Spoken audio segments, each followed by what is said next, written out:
Assalamualaikum warahmatullahi wabarakatuh, sahabat yang beriman. Dalam video kali ini, kita akan mendengarkan dan merenungkan kisah yang penuh makna tentang asal-usul bekas tapak kaki Nabi Ibrahim alaihissalam. Di dalam Islam, banyak tempat yang memiliki nilai sejarah dan spiritual yang tinggi.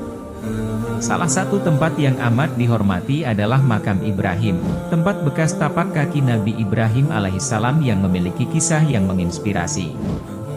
Setelah Nabi Ismail setuju untuk membantu Nabi Ibrahim membangun Ka'bah, maka Nabi Ibrahim bersama dengan anaknya pun mula membina Ka'bah setelah Allah Subhanahu wa Ta'ala menunjukkan kepada mereka tempat yang harus dibina Baitullah itu.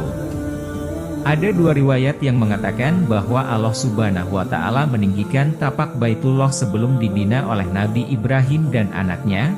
Tapak Baitullah tidak terkena bala bencana Tofan sewaktu Tofan besar melanda. Satu riwayat lagi mengatakan bahwa tapak Baitullah itu telah runtuh dalam badai Tofan besar sebagaimana runtuhnya bangunan-bangunan besar yang lain. Setelah peristiwa badai Tofan besar melanda, maka sesungguhnya tidak ada orang lain yang memulai pembangunan kembali kecuali Nabi Ibrahim dan anaknya. Nabi Ibrahim dan Nabi Ismail mulai membangun Baitullah. Nabi Ibrahim menyusun naik batu sementara Nabi Ismail pula menyusun batu-batu besar seperti yang difirman oleh Allah Subhanahu wa Ta'ala yang bermaksud. Dan ingatlah ketika Nabi Ibrahim bersama-sama anaknya Nabi Ismail meninggikan bangunan Baitullah sambil keduanya berdoa dengan berkata, "Wahai Tuhan kami, terimalah daripada kami amal kami, sesungguhnya Engkau amat mendengar lagi amat mengetahui." Surah Al-Baqarah ayat 127. Ketika bangunan sudah meninggi, Nabi Ismail menghulurkan batu besar yang cukup tinggi dan diambil oleh Nabi Ibrahim dan membangun Baitullah sehingga ia siap melanjutkan pembangunannya. Maka dengan kehendak Allah Subhanahu wa Ta'ala, begitu Nabi Ibrahim meletakkan kakinya di batu besar itu, maka terlekatlah tapak kaki Nabi Ibrahim seperti mana dapat kita lihat sampai hari ini dekat Baitullah. Dan ini adalah suatu tanda kebesaran Allah Subhanahu wa Ta'ala. Ketika agama Islam datang, Allah Subhanahu wa Ta'ala mensyariatkan untuk bersembahyang di belakang makam Ibrahim seperti mana firman Allah yang bermaksud, "Dan jadikanlah oleh kamu makam Ibrahim itu tempat sembahyang." Surah Al-Baqarah ayat 125. Yang dikatakan makam Nabi Ibrahim itu adalah kedua belah bekas tapak kaki beliau dan bukan kuburan Nabi Ibrahim. Setelah selesai pembangunan Baitullah, maka Allah Subhanahu wa Ta'ala memerintahkan Nabi Ibrahim memberi kebenaran kepada umat manusia menunaikan haji di Baitullah. Firman Allah Subhanahu wa Ta'ala yang bermaksud, "Dan serulah umat manusia untuk datang mengerjakan haji, niscaya mereka akan datang ke rumah Allahmu dengan berjalan kaki, dengan berkendaraan berjenis-jenis unta yang kurus, yang datangnya dari berbagai jalan yang jauh." Surah Al-Hajj ayat 27. Setelah itu Nabi Ibrahim naik ke gunung Jabal Abi Kubais, satu gunung yang paling dekat dengan Baitullah, dan di sana beliau memanggil dengan nama Allah. "Wahai sekalian manusia, sesungguhnya Tuhan kamu telah membina satu rumahnya bagi kamu, oleh itu hendaklah kamu semua tunaikan haji di sana." Nabi Ibrahim menyeru ke kanan dan ke kiri seolah-olah orang melaungkan azan.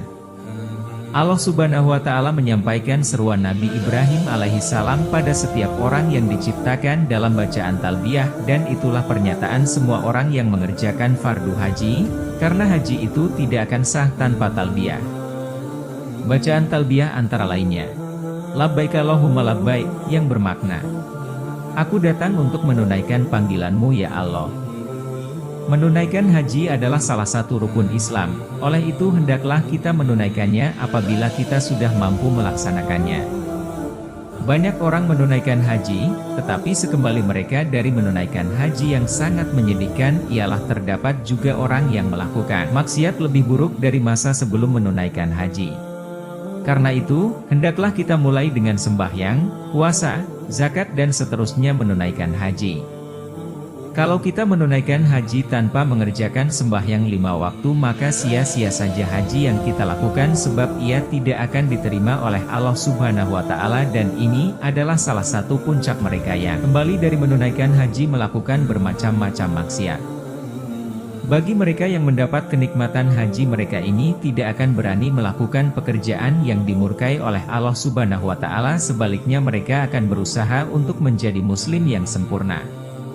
Tanpa mengerjakan sembahyang, maka semua ibadah yang berbentuk amal, sedekah, zakat dan sebagainya, semuanya itu tidak akan diterima oleh Allah Subhanahu wa Ta'ala. Dikutip dari kitab Qasas Al-Anbiya karya Ibnu Katsir. Demikianlah kisah yang menggugah hati tentang asal-usul bekas tapak kaki Nabi Ibrahim di makam. Kisah ini mengingatkan kita akan pentingnya kesucian hati dalam menjalankan ibadah serta menegaskan bahwa haji yang murni harus disertai dengan amal ibadah yang lainnya. Terima kasih telah menonton video ini. Semoga kisah ini memberikan inspirasi dan pengetahuan yang bermanfaat bagi kita semua. Jangan lupa untuk like, share, dan subscribe untuk mendapatkan konten-konten Islami lainnya. Wassalamualaikum warahmatullahi wabarakatuh.